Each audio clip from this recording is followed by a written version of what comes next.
Allah Subhanahu wa Ta'ala mengabulkan, mengijabah segala doanya, segala munajatnya, segala cita-cita, segala impian dan keinginan yang terbersit dalam hatinya. Annallah yaqdi hajatina wa hajatikum min hawaijid dunya wal akhirah. Hajatid dunya birridha wal maisarah wa hajatil akhirah bil maghfirah biniyatil qabul wal wusul wal husul wa tamami kulli sul wa biniyatil futuh wal munuh wal rusukh wa salahil qalbi wal jasad wal ruh wat taubat.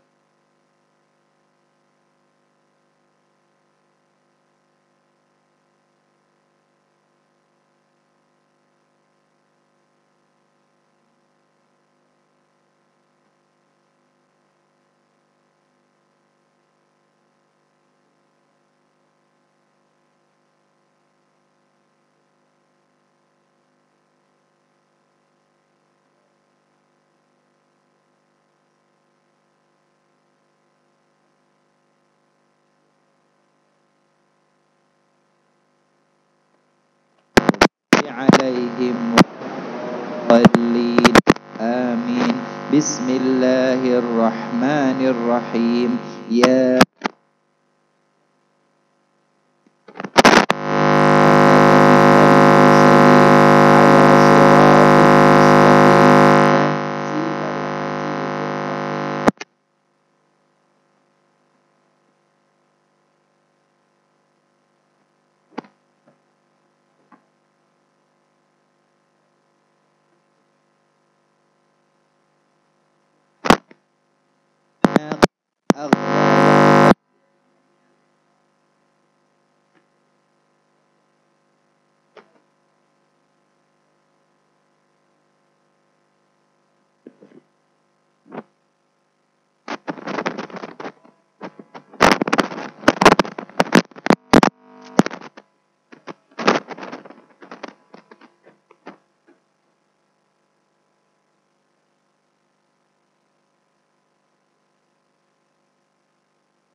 فقال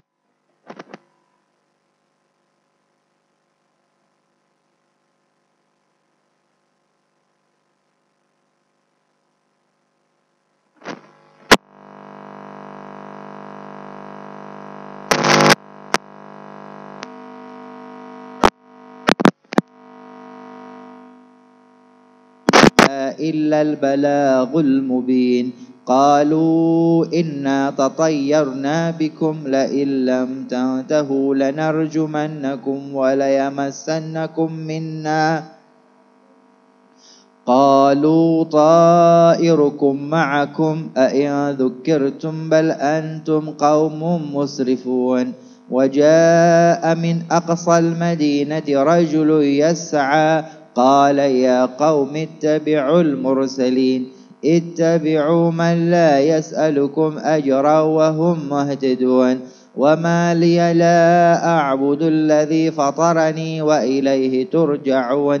أأتخذ من دونه آلهة إن يردني الرحمن بضر لا تغن عني شفاعتهم شيئا ولا ينقذون. إني إذا لفي ضلال مبين. إني آمنت بربكم فاسمعون. قيل ادخل الجنة قال يا ليت قومي يعلمون بما غفر لي ربي وجعلني من المكرمين. وما أنزلنا على قومه من بعده من جند من السماء وما إن كانت إلا صيحة واحدة فإذا هم خامدون. يا حسرة على العباد ما يأتيهم من رسول إلا كانوا به يستهزئون. ألم يروا كم أهلكنا قبلهم من القرون أنهم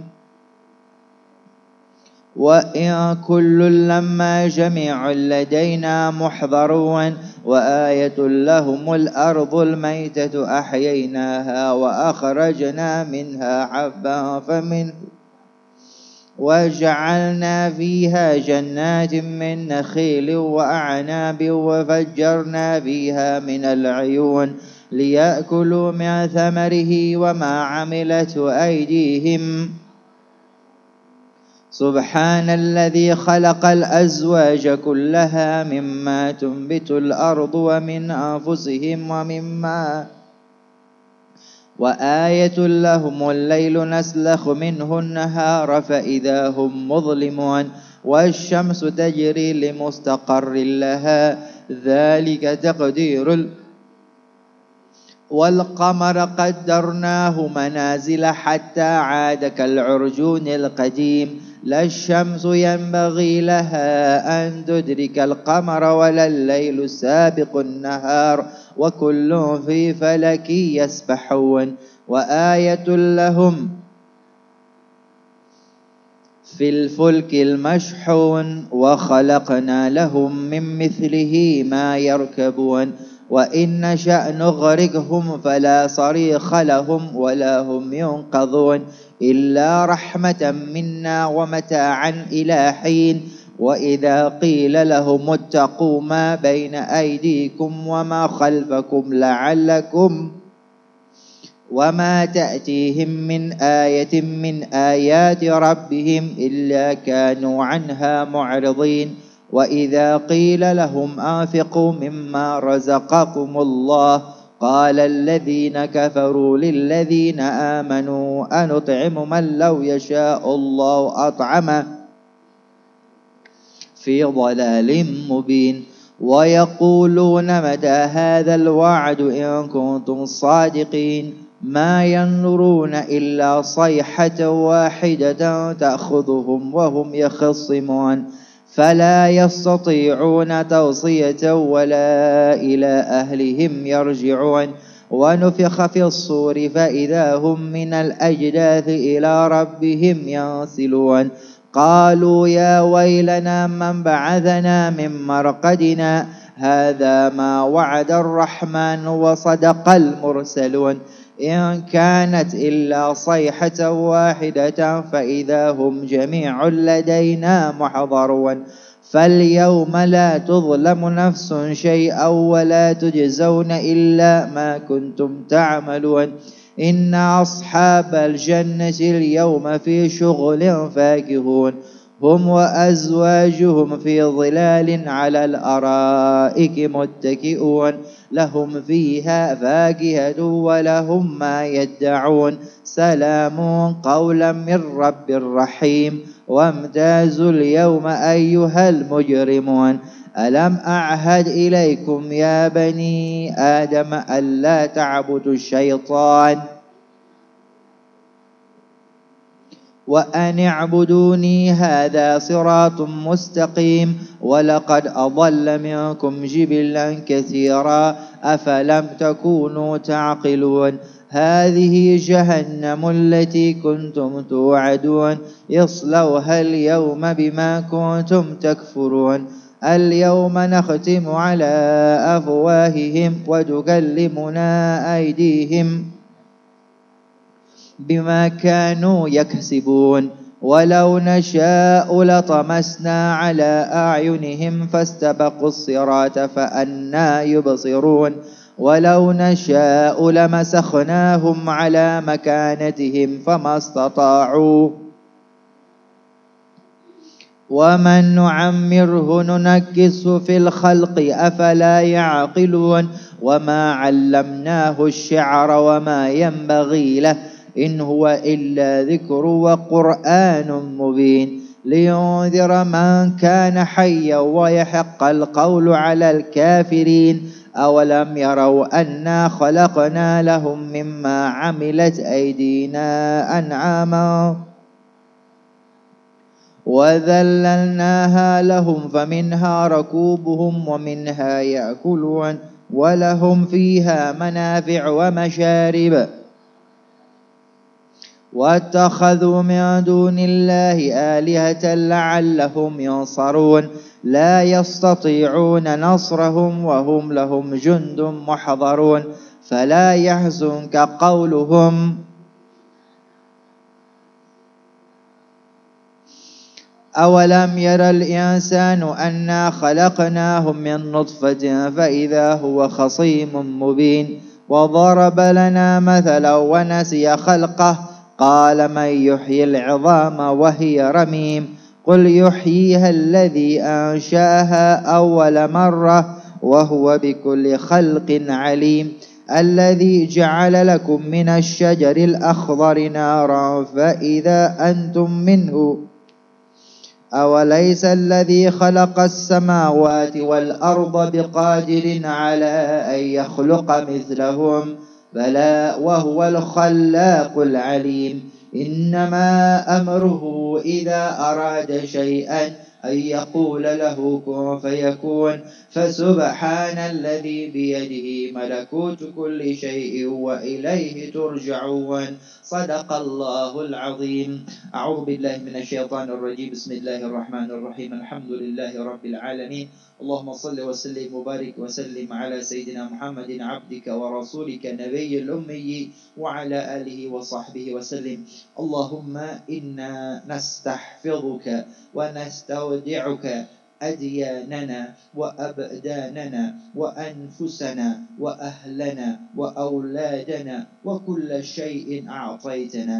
اللهم اجعلنا وإياهم في كنفك وأمانك وجوارك وعيادك من كل شيطان مريد وجبار عنيد وذي عين وذي بغي وذي حسد ومن شر كل ذي شر إنك على كل شيء قدير.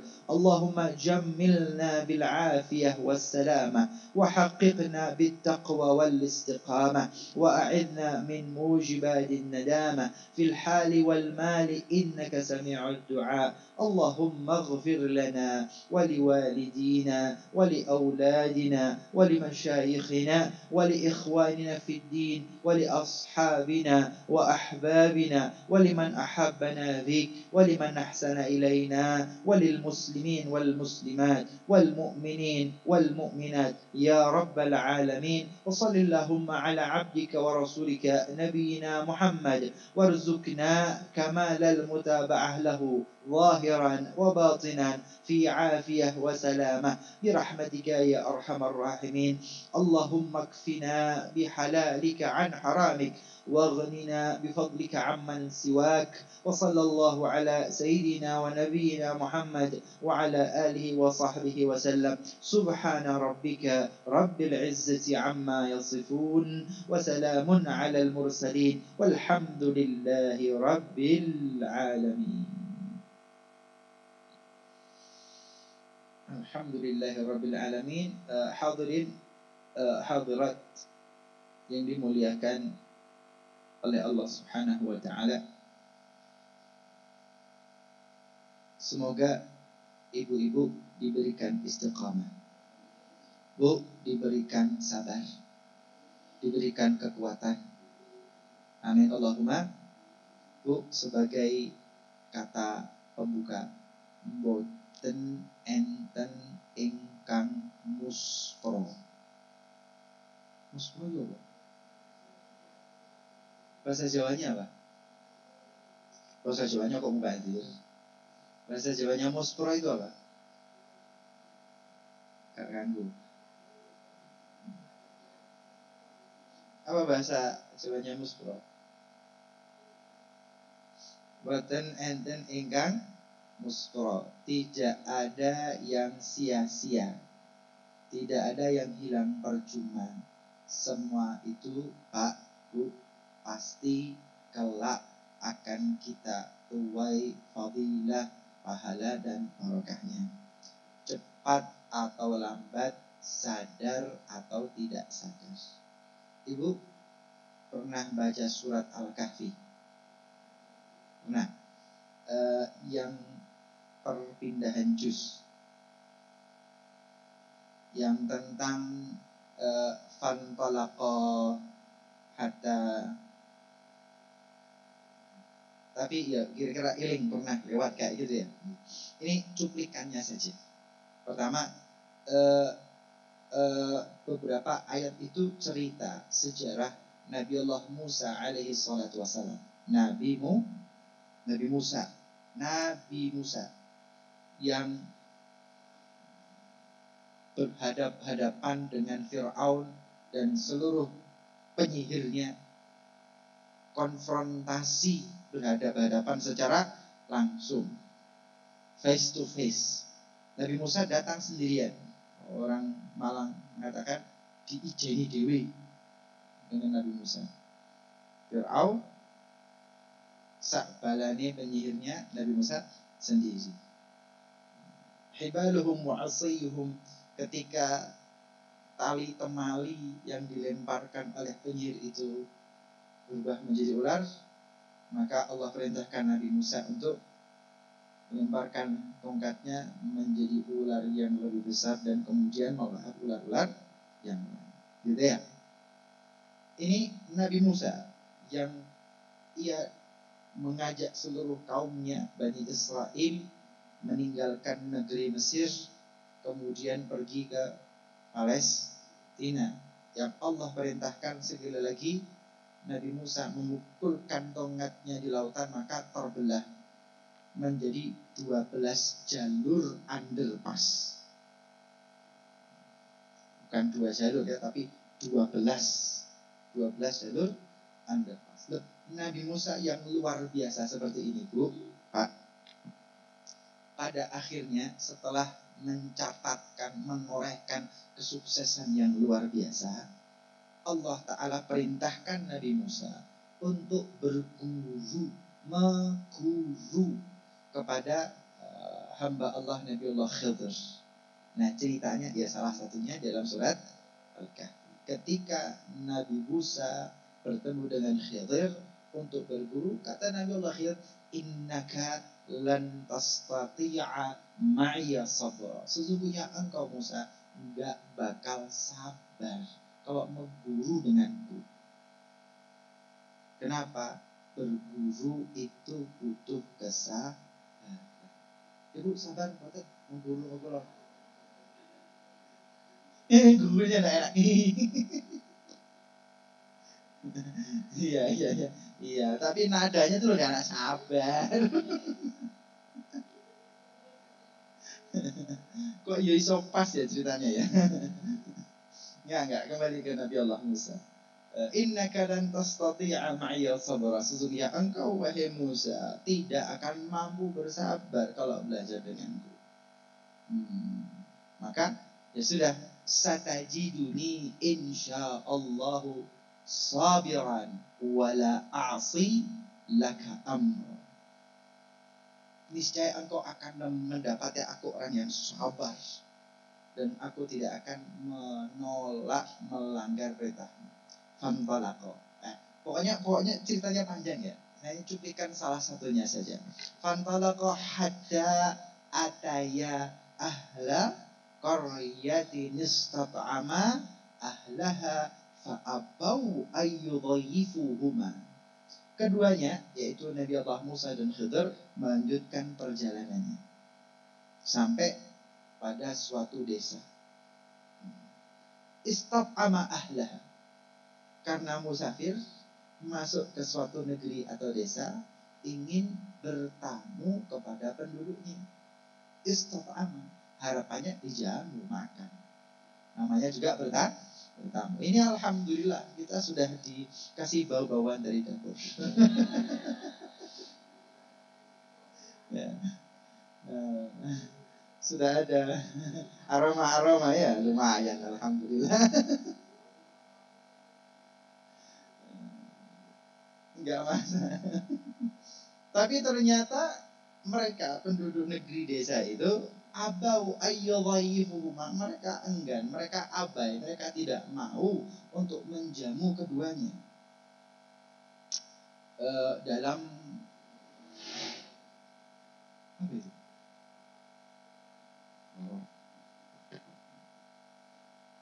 Apa tadi? Kaget. Maka penduduk desa atau negeri itu enggan menjamu keduanya sebagai tamu. Ini catatan ya, bahwa cerita ini saja semenjak zaman Bani Israel, zaman Nabi Musa ribuan tahun yang lalu, bahwa tidak bisa menjadi tuan rumah, tidak menjadi sahibul bait yang baik itu bukan akhlak yang mulia. Gitu ya. Fa'abau ayyudhayifuhuma. Mereka enggan menjadi tuan rumah yang menjamu Nabi Musa dan Khidir. Fa'abau ayyudhayifuhuma. Maka ya sudah, karena ditolak sana sini, mereka melanjutkan perjalanan. Sudah capek, sudah lelah, masuk negeri ternyata nggak ada yang menerima untuk diterima sebagai tamu. Ya sudah, terpaksa mereka melanjutkan perjalanan dengan penuh kelelahan, haus dan lapar. Fawajada jidaran yuridu ayyan qadha. Mereka melanjutkan perjalanan menyusuri jalanan-jalanan negeri atau desa. Mereka temu dengan tembok. Yuridu an yanqadha. Tembok atau bangunan rumah itu hampir rubuh. Yuridu an yanqadha. Kemudian fa'aqama. Khidir yang kemudian menegakkan kembali, merenovasi bangunan yang hampir runtuh itu. Nabi Musa berkata, lawit takhadza alaihi ajra. Andai kata kau minta upah dari jerih payahmu menegakkan, merenovasi bangunan ini. Maka ini contoh-contoh perbuatan Khidir, salah satunya dari 3, nanti banyak, tapi salah satunya ini. Capek perjalanan, kesel, tidak diterima sebagai tamu, diusir, kan pegel, malah menegakkan tembok penduduk desa situ. Laupo, wong mereka tidak baik, ngapain kita berbuat baik, kan begitu istilah kata. Nah, maka Nabi Musa mengatakan, lawit takhadza alaihi ajra. Andai kata kau ambil upah dari jerih payahmu itu, bisa buat beli makanan, bisa buat beli minum, bisa untuk melakukan perjalanan.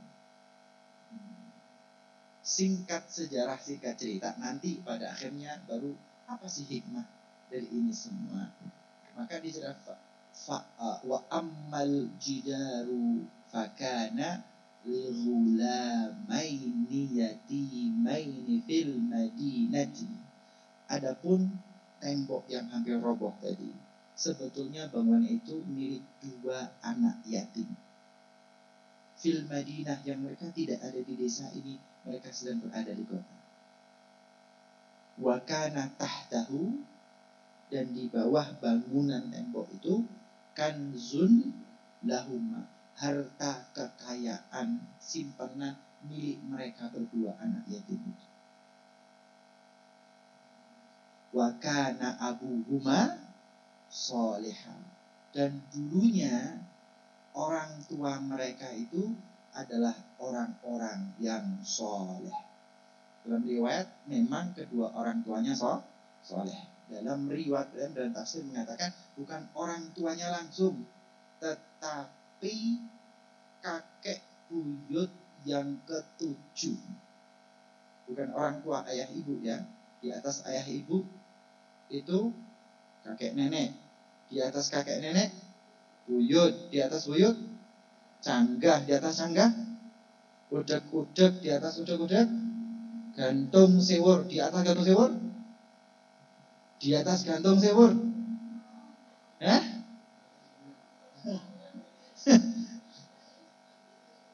kakek buyut yang ke-7. Yang ke-6 ini gantung sewur. Yang ke-7 ayo sopo? Gendong, masuk gendong. Yang ke-7 apa? Tidak tahu, sampai tidak tahu ini. Bukan yang ke-6. Kalau ke-6 mesti gantung sewur. Ini leluhur yang ke-7. Yang ke-7 tuh orang-orang soleh. Uang gantung sewur, dan yang setelahnya tidak pati soleh. Yang soleh itu yang ke-7. Yang selanjutnya tidak pati soleh. Wa kana abuhuma shaliha, dan memang kedua orang tuanya soleh. Dua lainnya kakek ke-7-nya yang soleh, selanjutnya tidak pati soleh. Tetapi gara-gara kakek ketujuh ini, fa'arada rabbuka an yablugha ashuddahuma, maka Allah Subhanahu wa taala berkehendak kerso menyampaikan hajat kedua orang tuanya atau kakek ketujuh yang soleh tadi. An yablugha ashud wa yastakhrija kanzahuma, dan Allah Subhanahu wa taala akan mengeluarkan harta yang terpendam tadi nanti kalau anak itu sudah pulang.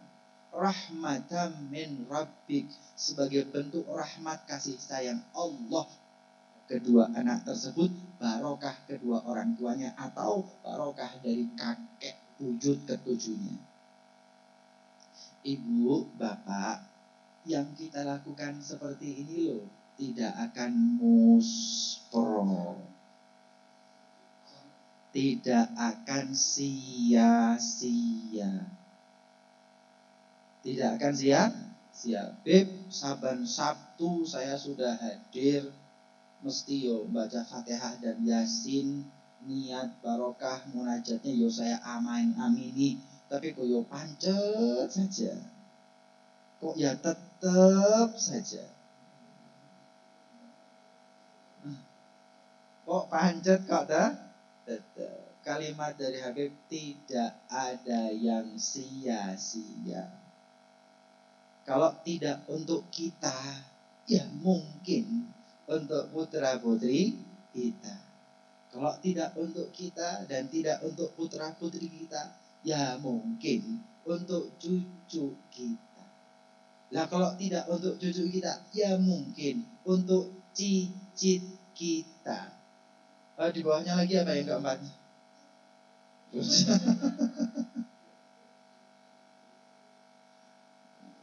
Ya mungkin untuk cucu cicit yang ketujuh. Maka jangan pernah merasa apa yang kita lakukan, apa yang kita doa, apa yang kita minta, apa yang kita baca, jangan pernah menganggap tidak diterima, sama saja, pancet, percuma. Tidak.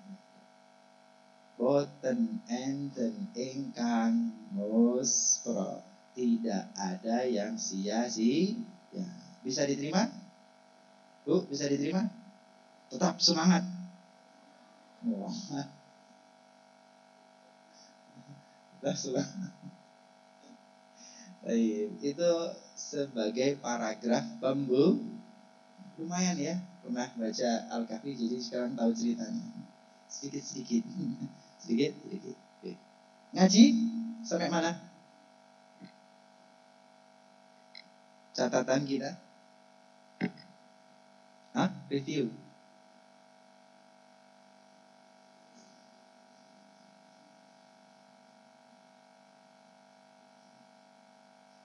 Ya Allah.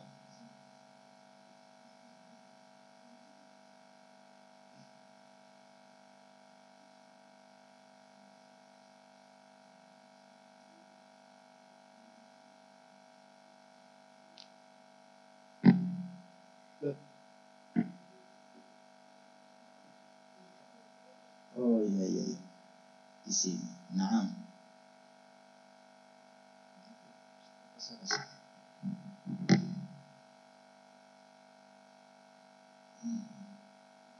Bismillahirrahmanirrahim. Bu, kemarin kita belajar tentang apa? Catatan terakhir kita tentang apa? Ya, tentang sifatus sholat gitu ya. Tata cara sholat. Ada yang menyebutkan secara umum, kan begitu. Ada yang menyebutkan secara umum. Tata cara sholat, 1 niat, 2 takbiratul ihram. Tata cara sholat, 1 niat, hadisnya begini. 2 takbiratul ihram, hadisnya begini. Kemudian surat doa iftitah, suratnya dalilnya begini. Kemudian surat Al-Fatihah, dalilnya begini. Jadi ada metode begitu. Ada yang metode Al-Imam Syafi'i. Dari Imam Syafi'i itu semua hadis, semua dalil tentang tata cara sholat dikumpulkan, kemudian dipilah dan dipilih. Ada tata cara sholat yang Rasulullah pasti lakukan, tidak pernah ditinggal. Ini kemudian Imam Syafi'i sebut sebagai rukun sholat. Kemudian ada tata cara sholat lain, hadis-hadis tentang tata cara sholat yang kadang-kadang ditinggalkan, tetapi lebih sering dilakukan. Lebih sering dilakukan, tapi kadang-kadang ditinggalkan. Atau hadis-hadis yang ketika awal-awal sholat, Rasulullah selesai Isra Mi'raj, kembali ke Mekah, awal-awal perintah sholat. Kemudian Rasulullah hijrah ke kota Madinah. Ini tidak pernah dilakukan. Ketika akhir hayat, ternyata dilakukan. Pas awal-awal usia 51, 52, 53, 54, 55, Rasulullah tidak melakukan. Pas usia 60 ke atas, Rasulullah pasti lakukan. Maka ini yang berarti dilakukan pada akhir hayat, tapi dulunya dilakukan. Pernah dilakukan, juga pernah ditinggalkan. Maka Rasulullah yang ini disebut Imam Syafi'i dengan ab'adus atau sunnatul ab'ad. Sunnah tapi yang nyaris seperti rukun sholat. Kenapa nyaris seperti? Karena lebih sering dilakukan daripada ditinggalkan. Nanti ada lagi hadis-hadis yang ketiga, tata cara sholat yang kadang dilakukan, kadang tidak dilakukan, 50-50. Atau malah kadang-kadang lebih sering ditinggalkan daripada dilakukan. Maka ini ya sekedar sunnah saja, tidak seperti rukun. Oke, ada cara mazhab Syafi'i dan ada tata cara yang sebelum mazhab Imam Syafi'i. Saya ceritakan seperti itu bukan apa-apa, tetapi supaya wawasannya luas. Mohon maaf, orang asing yang tidak tahu Indonesia kemudian datang ke Indonesia, kan begitu, landingnya di Jakarta, kemudian ya dia berwisata ya Jakarta, Bogor, Jakarta, Bogor, Jakarta, Bogor. Dia tidak tahu bahwa ada Sumatera, ada Aceh. Dia tidak tahu ada Kalimantan, ada Borneo. Dia tidak tahu ada Bali, ada Lombok, ada Nusa Tenggara Timur, Nusa Tenggara Barat. Dia tidak tahu ada Maluku, dia tidak tahu ada Papua. Maka kalau hanya tahu Jakarta dan Bogor, ya nggak apa-apa. Tapi jangan anggap yang Papua bukan Indonesia. Jadi kalau melihat orang Papua, so Indonesia begitu, keriting-keriting, ireng-ireng. Saya kan ke Indonesia, dia ke Jakarta doang. Yang ingin Habib sampaikan, ayo belajar agama Islam itu dari Sabang sampai Merauke. Bukan hanya Jakarta.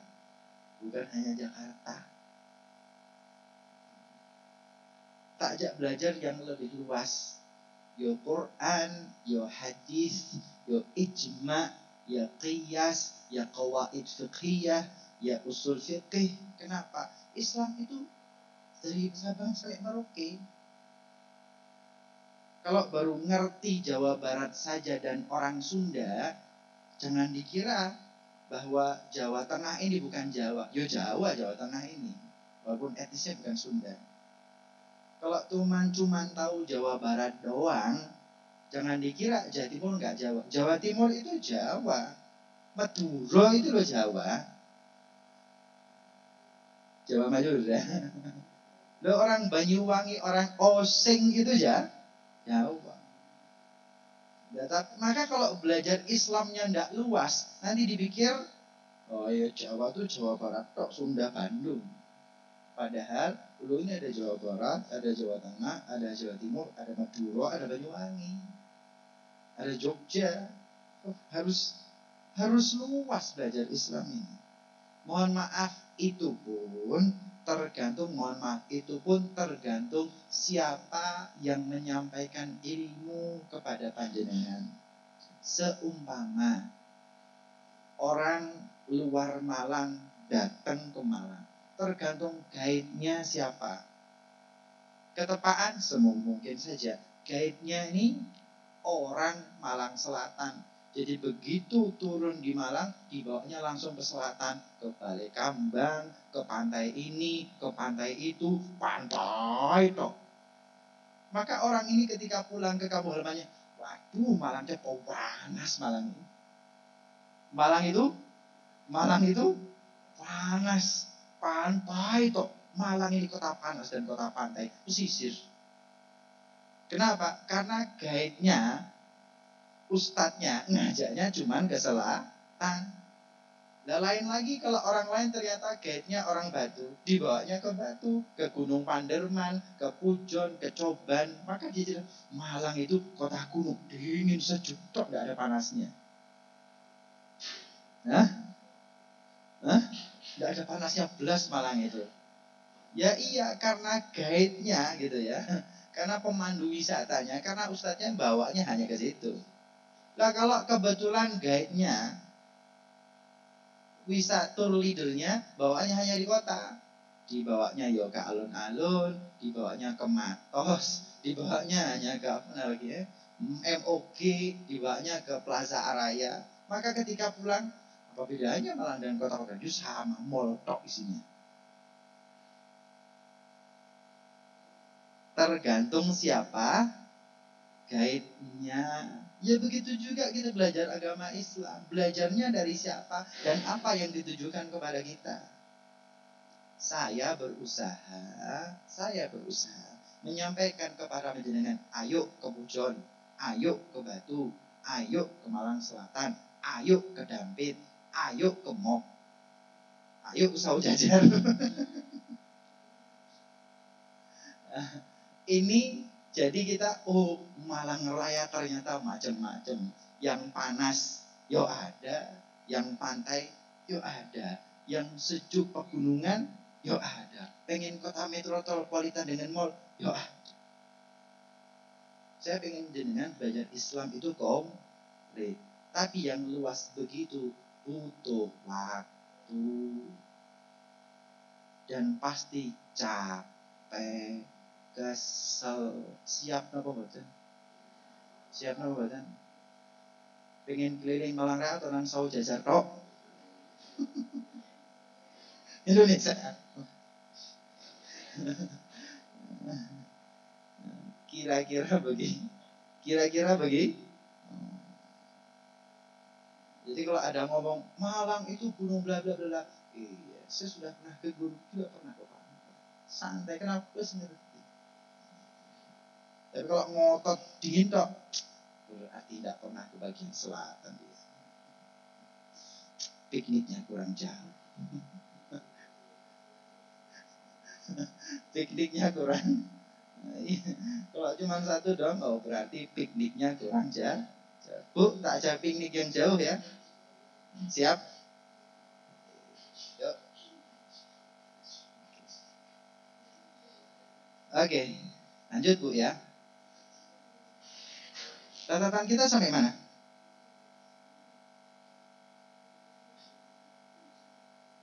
Oke, tata cara sholat ada pertanyaan atau sudah jelas? Diulang. Diulang. Diulang mana? Sudah diulang pengkil Ibu.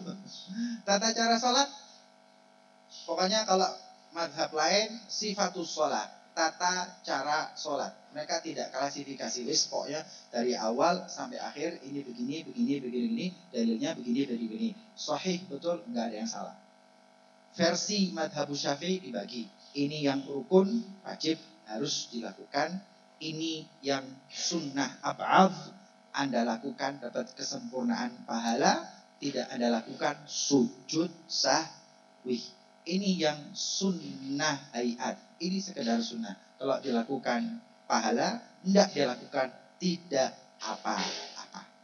Pada besarnya begitu. Bu, siang hari ini, ma tukhalifu bihil mar'atu 'anil rijal. Ketika sholat. Apa sih yang beda antara laki-laki dengan perempuan ketika sholat? Ma tukhalifu fihil mar'atu ar-rajula fis shalah. Perbedaan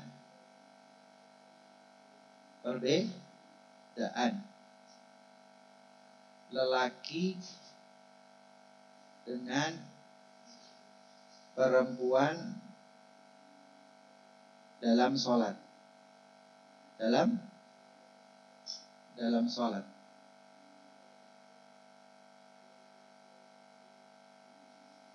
Ma tukhalifu fihil mar'atu ar-rajula fis shalah.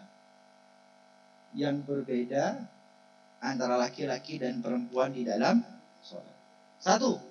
Ada 5 Bu ya. Ada 5. Berapa ini Bu? Ini berapa? Bahasa Indonesianya? 5. Oke. Yang pertama. Farrajulu yujafi mirfaqaihi an janbaihi wa yuqillu batnahu an fakhidaihi fil ruku'i was sujud.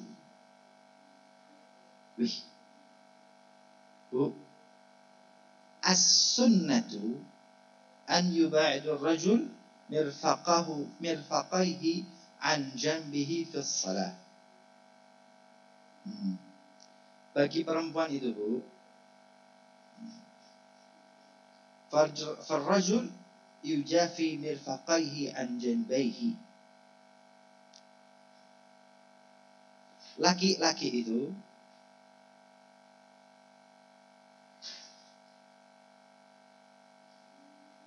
ya apa ya?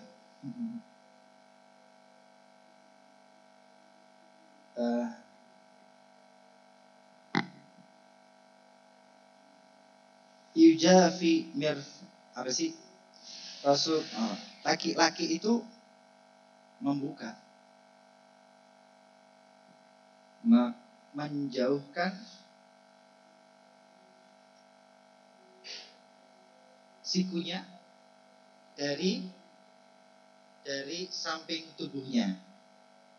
Tapi kalau perempuan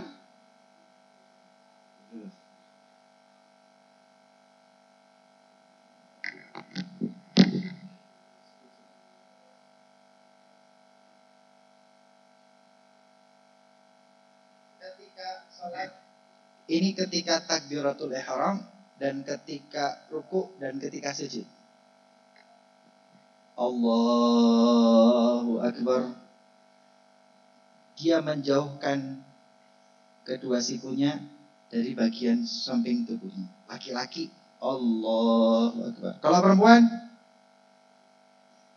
mendekatkan kedua sikunya dengan bagian samping tubuhnya. Allahu Akbar. Laki-laki di sini kalau laki-laki menjauhkan, kalau perempuan mendekatkan. Nempel boleh, perempuan ya, nempel boleh, dekat boleh. Kalau perempuan jauh,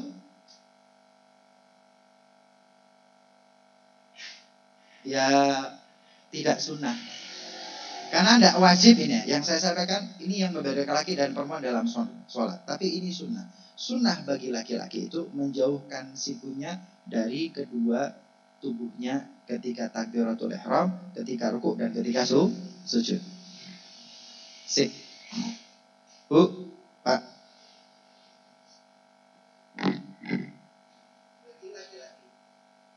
Laki-laki menjauhkan kedua sikunya dari samping tubuhnya. Laki-laki.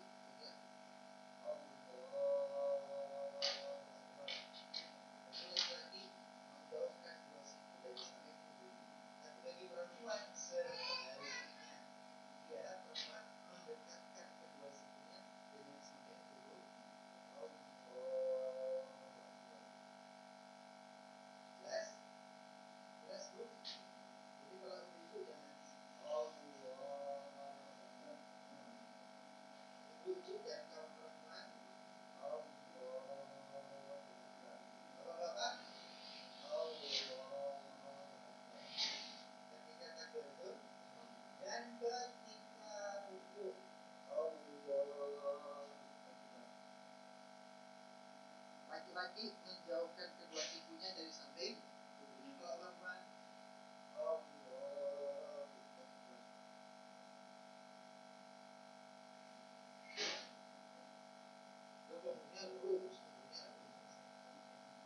kemudian ketika sujud,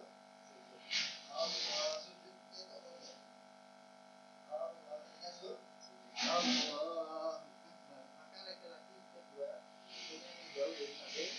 Kemudian perempuan dia merapatkan kedua sikunya dari samping tubuh. Itu ini jelas. Kalau jelas disunahkan bagi laki-laki merenggangkan kedua siku dari bagian samping tubuhnya. Kalau perempuan disunahkan untuk merapat. Jelas? Kenapa? Kenapa? Kenapa? Kenapa? Karena postur tubuh laki-laki dengan perempuan berbeda. Satu itu ya, perbedaan lelaki dengan perempuan dalam sholat. Kalau laki-laki menjauhkan, merenggangkan kedua siku dengan bagian samping tubuhnya. Tapi kalau perempuan mendekatkan kedua siku dengan samping tubuhnya ketika takbir, ketika ruku, dan ketika sujud. Jelas? Lanjut. Niki yang pertama. Yang kedua. Wa yuqillu batnahu an fakhidaihi fir ruku'i was sujud. Laki-laki yuqillu batnahu an fakhidaihi fil ruku'i was sujud.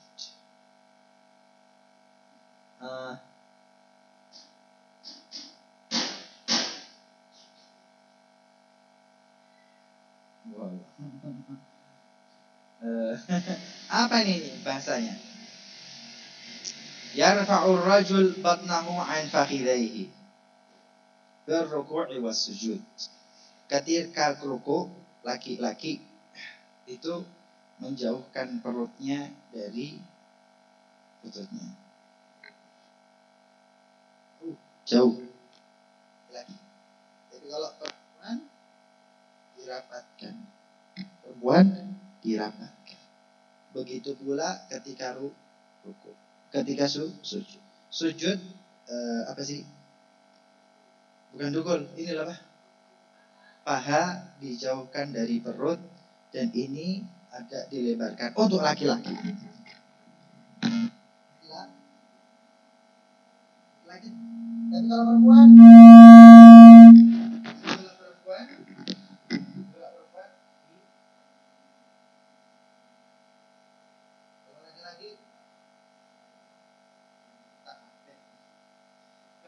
kalau laki-laki direndahkan, tapi kalau perempuan dirapatkan. Bagian sikunya rapat, bagian pahanya juga rapat. Usulannya kalau seperti ini, tidak merapatkan perempuan itu.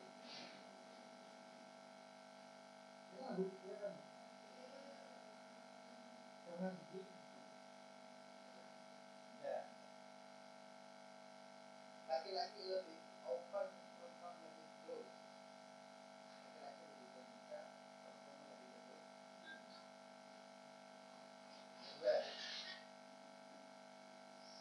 Yang kedua, ini kan sudah dipraktekkan sebetulnya, hanya klasifikasi saja. Yang ketiga, yajhar fi mawdi'il jahri.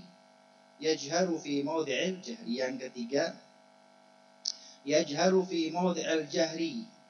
Wa idza nabahu syai'un fi shalah sabbah.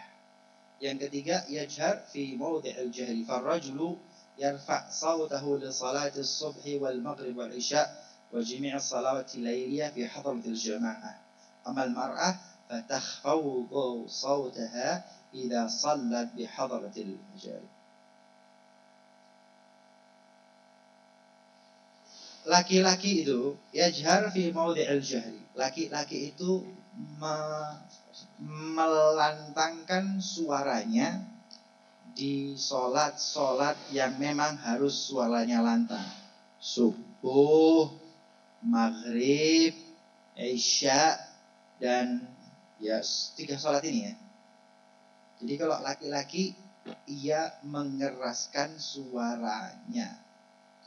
Jadi kalau seorang laki-laki menjadi imam bagi makmum yang lainnya, sholat maghrib, sholat isya, sholat subuh, yajhar, dia mengeraskan suaranya.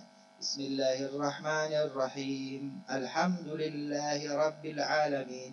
Bagaimana kalau perempuan? Ammal mar'atu fatakhfadh sawtaha idza sallat bihadratil ajanib ghairal maharim. Tapi kalau seorang perempuan menjadi imam, tentu makmumnya perempuan semua. Dan ternyata di situ ada ghairal maharim yang bukan mahramnya, maka dia tidak mengeraskan suaranya sekeras laki-laki. Dengan kata lain, andai kata di masjid, silahkan di masjid imamnya pakai pengeras suara, terdengar di dalam ataupun terdengar sampai speaker luar. Laki nggak apa-apa.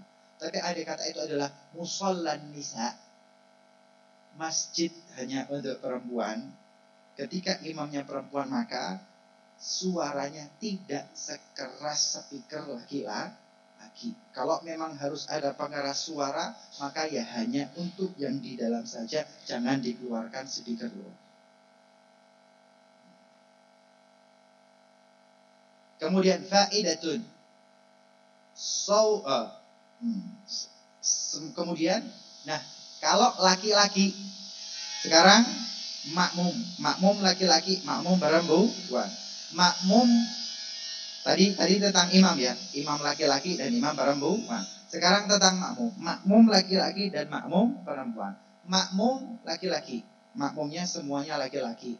Idza nabahu syai', kalau terjadi kesalahan oleh imam, makmumnya kemudian mengingatkan, sabbaha, laki-laki bertasbih, subhanallah, laki-laki bertasbih. Tapi kalau perempuan safiqah, kalau perempuan yasfaq. Kalau perempuan yasfaq.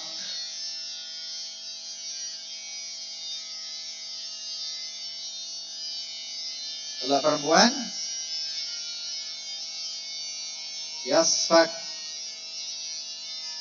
perempuan, kalau laki-laki tasbih, subhanallah. Kalau perempuan yasfaq, yaitu bidharmi batni kafil aiman ala dhahri kafil yusra. Liqaulihi sallallahu alaihi wasallam, man nabahu syai'un fi salatihi falyusabbih, innamat tasfiqu lin nisa. Yadrib batna kafil aiman ala dhahri kafil yusra.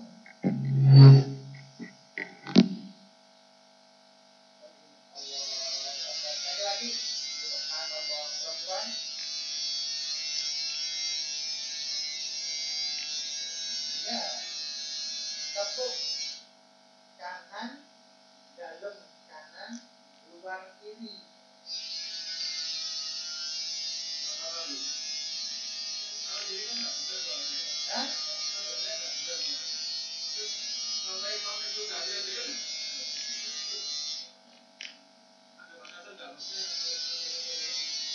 Kayak itu.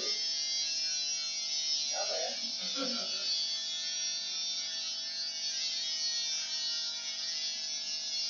Kalau lagi, subhanallah. Kalau perempuan, ini ya, bukan begini. Ya.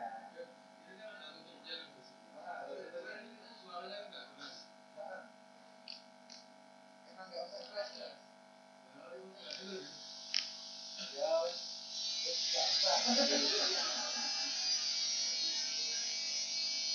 perempuan tuh gini. Emang nggak boleh kenceng ya? Kalau kenceng kan?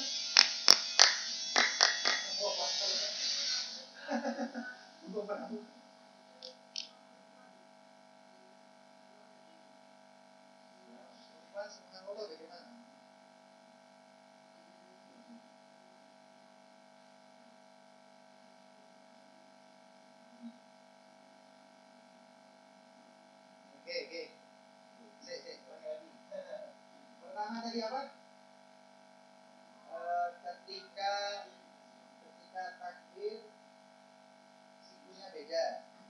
Kedua, ketika rukuk dan sujud juga sikunya beda. Yang ketiga, ketika suara laki dan suara perempuan beda. Keempat, kalau menegur, mengingatkan juga beda. Yang kelima, auratnya beda. 5 hal yang berbeda laki dan perempuan dalam sholat. Ketika takbir Allahu Akbar laki-laki yang terdekat perempuan. Ketika rukuk laki-laki bersujud yang terdekat perempuan. Suara laki-laki jadi imam boleh keras terdengar kemana-mana. Ketika perempuan jadi imam suaranya nggak perlu keras, pokoknya kedengaran dengan jamaah perempuan saja. Kemudian ketika mengingatkan laki-laki dengan tasbih subhanallah suaranya perempuan dengan bertahan berlindung menghadiri aurat laki-laki antara pusar dan lutut, aurat perempuan seluruh badannya kecuali wajah dan telapak. Ini yang berbeda antara laki-laki yang normal ketika sholat.